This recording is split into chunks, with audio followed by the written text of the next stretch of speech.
भारत माता की NIT की आवाज ये मजबूत आवाज है और ये आवाज आपकी दुनिया के सबसे लोकप्रिय नेता भारत के यशस्वी प्रधानमंत्री जी के पास जानी चाहिए कि NIT ने संकल्प कर लिया है जो 400 पार देश बोल रहा है ये फरीदाबाद भी उसमें शामिल होकर के नरेंद्र मोदी जी के पास जाएगा। एक जोरदार जयकारे के साथ भारत माता के बोलो सियावर रामचंद्र की, बोलो सियावर रामचंद्र की। बहुत ही सम्मान के योग्य इस क्षेत्र के लोकप्रिय नेता लगातार जिनको आप अपना आशीर्वाद देकर के आदरणीय नरेंद्र मोदी जी के पास भेजते रहे हैं, ऐसे हमारे बहुत ही लोकप्रिय प्रत्याशी जो कमल का फूल लेकर के आप लोगों का आशीर्वाद लेने के लिए आए हैं, आदरणीय कृष्णपाल गुर्जर जी, हरियाणा सरकार में कैबिनेट मंत्री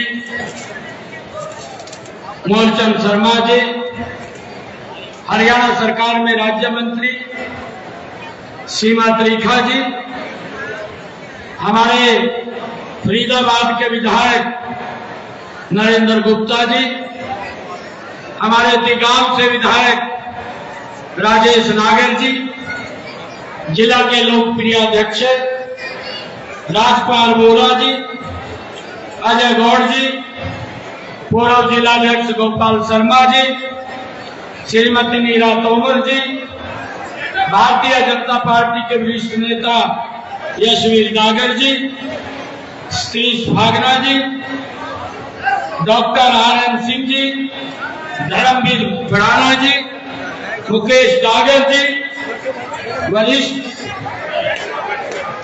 वरिंदर भागना जी और हमारे बीरू सिंह जी नैन, सुरेंद्र अग्रवाल जी, अनिल लोहिया जी, राजबाला सिंधाना जी, महिला मोर्चा की हमारी अध्यक्षा और उपस्थित NIT की सभी सरदारी, मंच पर विराजमान पार्टी के हमारे सभी पदाधिकारी और हमारे इधर दूसरे मंच के ऊपर बैठे हुए पार्टी के सभी सम्मानित पदाधिकारी और कार्यकर्ता भाई और बहन, आप सबको मैं आज दोनों हाथ जोड़ करके प्रणाम करता हूं, नमस्कार करता हूं। आज मेरा सौभाग्य है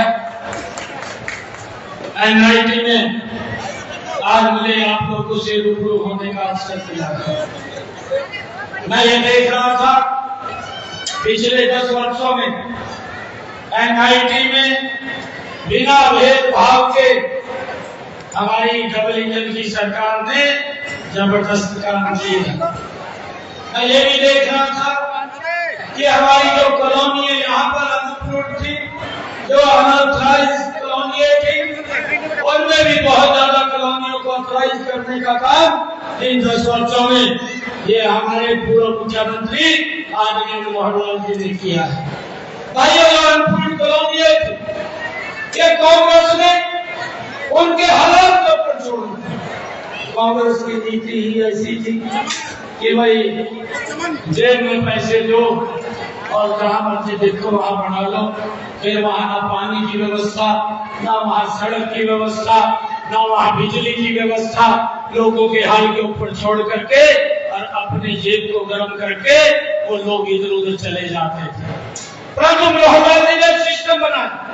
उन्होंने कहा कि जितनी भी कॉलोनी है उनको हम ऑथराइज करेंगे, उनमें पानी की व्यवस्था भी देंगे, उनमें सीवरेज की व्यवस्था भी देंगे, उनमें बिजली की व्यवस्था भी देंगे और उनमें और जो सुविधाएं हैं उस सुविधाएं भी पहुंचाने का काम ये हमारी सरकार ने किया कर रही है। भैया, मुझे खुशी है इस बात की कि इन 10 वर्षों में जो काम ये हमारी डबल इंजन की सरकार ने किया है, हमें उसका आंकलन करना चाहिए कि पूर्व की सरकारें जो लगातार उनका भी कांग्रेस का 10 साल का शासन रहा है, अगर उसी का अंतर देखे तो एक जमीन आसमान का अंतर उसके अंदर नजर आएगा।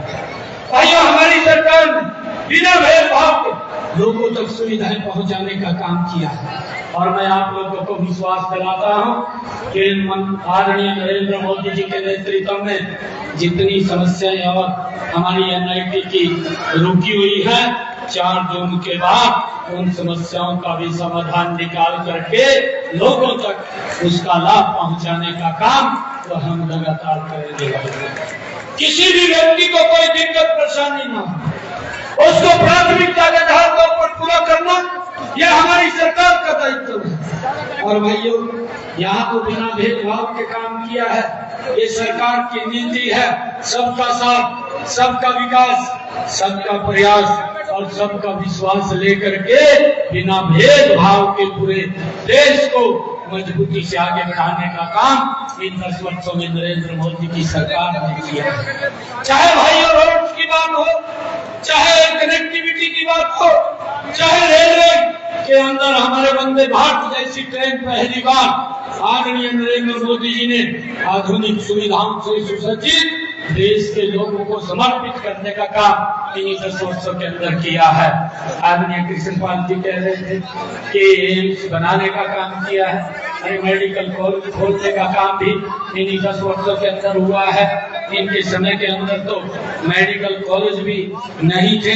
आज हमारी डबल इंजन की सरकार ने हरियाणा प्रदेश के 17 जिलों के अंदर भाइयों मेडिकल कॉलेज खोलने का काम किया है और 22 के 22 जिलों के अंदर भाइयों मेडिकल कॉलेज खोल करके लोगों को सुविधाएं देना और अलग से जो हमारी मेडिकल की डॉक्टर्स की सीटें, एमबीबीएस की सीटें हैं, उनको भी बढ़ाने का काम इन्हीं 10 वर्षों के अंदर हमारी डबल इंजन की सरकार ने किया है। भाइयों, चाहे देश की समस्याएं और समस्याओं का समाधान किया है और चाहे धारा 370 जैसी जिसको लंबे समय से देश भुगत रहा था, भाइयों ये निर्णय कांग्रेस नहीं ले सकती थी, जिन्होंने 55 साल तक 60 साल तक इस देश के ऊपर शासन किया।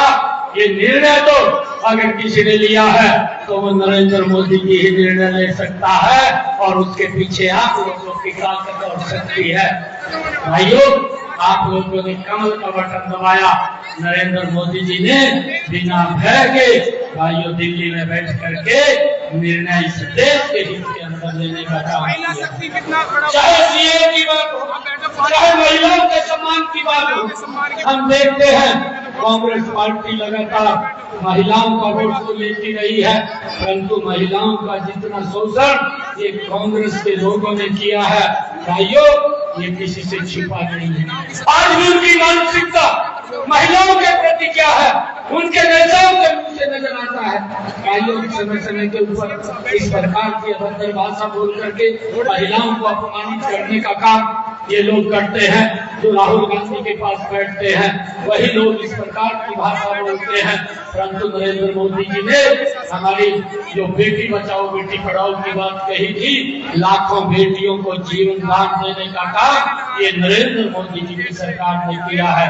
भाइयों, एक कुरीति थी, उस कुरीति को भी समाप्त किया है। आज हमारी बेटियां भाइयों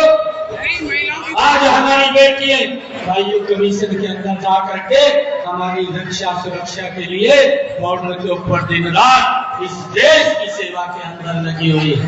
और भाइयों, आदरणीय प्रधानमंत्री जी ने महिलाओं को सम्मान देने के लिए लोकसभा के अंदर नारी बंधन शक्ति बिल ला करके बहनों को, महिलाओं को इस देश के विकास के अंदर अग्रणी भूमिका निभा सके 33% आरक्षण देने का काम ये नरेंद्र मोदी की सरकार ने किया है। चाहे गरीब के चेहरे पर मुस्कान लाने का काम किया है।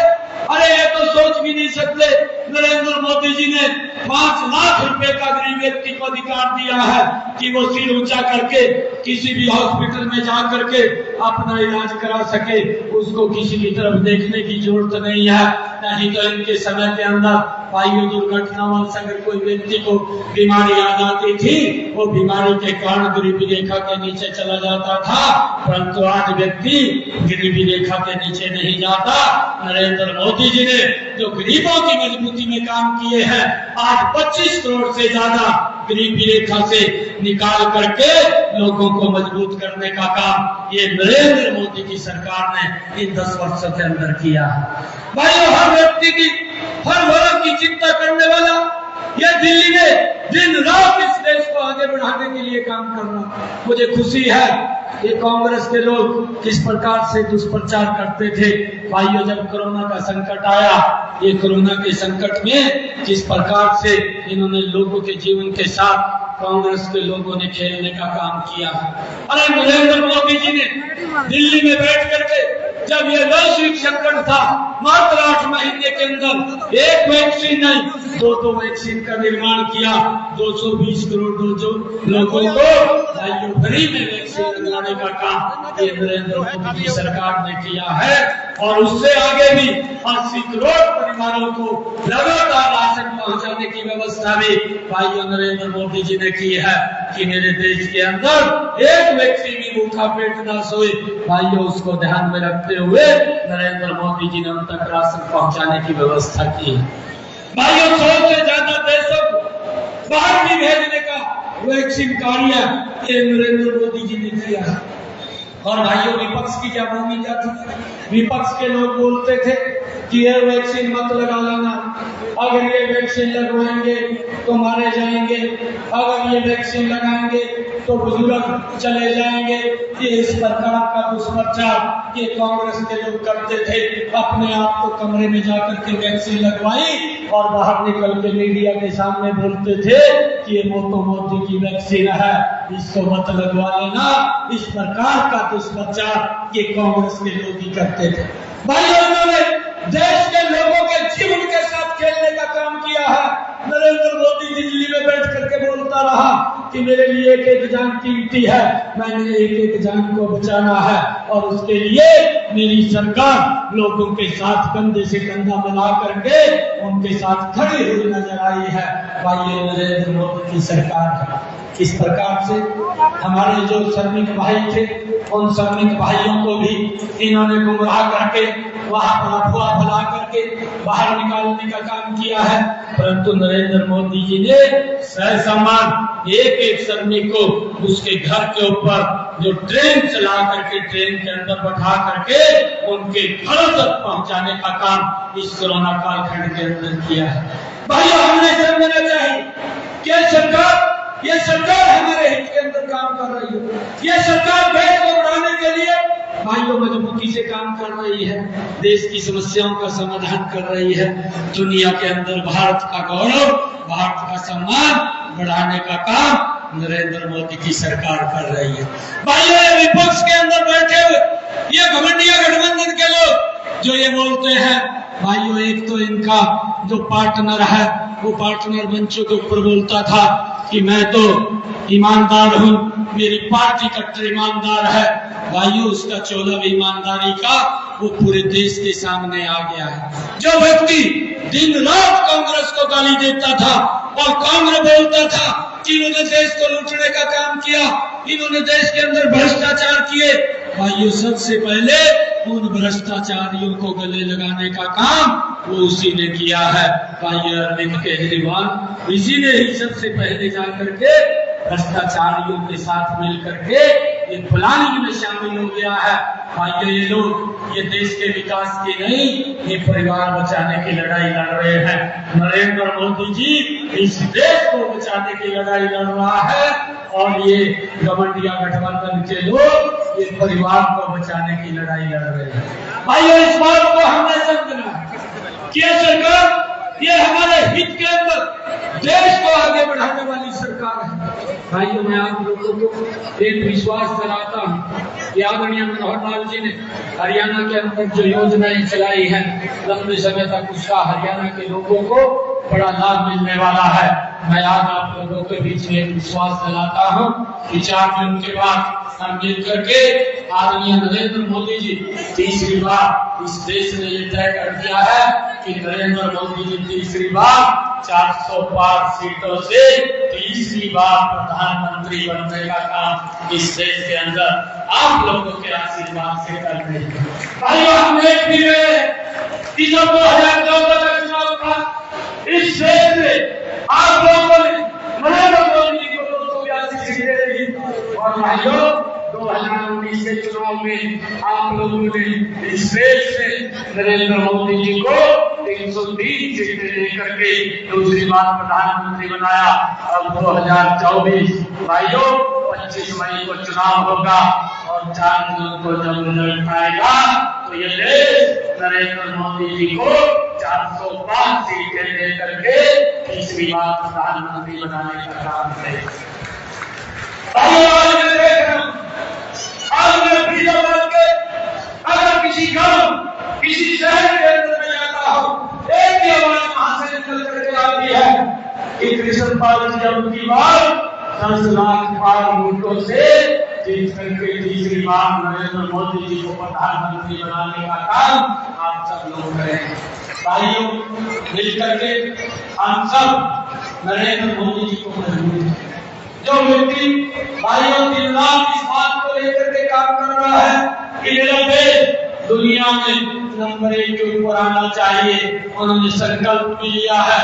उन्होंने संकल्प लिया है कि 2047 तक हम विकसित राष्ट्र बनाएंगे। इस विकसित राष्ट्र के अंदर इस देश के आप सब अन्यायी के सतारे की भाइयों महत्वपूर्ण भूमिका है।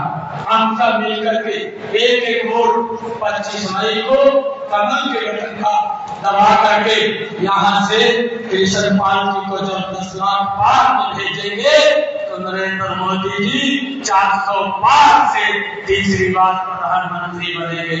और जब भाइयों प्रधानमंत्री बनेंगे बटन तो कमल का एनआईटी में दबेगा और उसकी ताकत जब कमल के बूथ पे बटन दबेगा तो उसकी ताकत दिल्ली में नरेंद्र मोदी जी के पास जाएगी और जब नरेंद्र मोदी पर वो ताकत जाएगी तो और गति से भाइयों इस देश को आगे बढ़ाने का काम नरेंद्र मोदी जी करेंगे।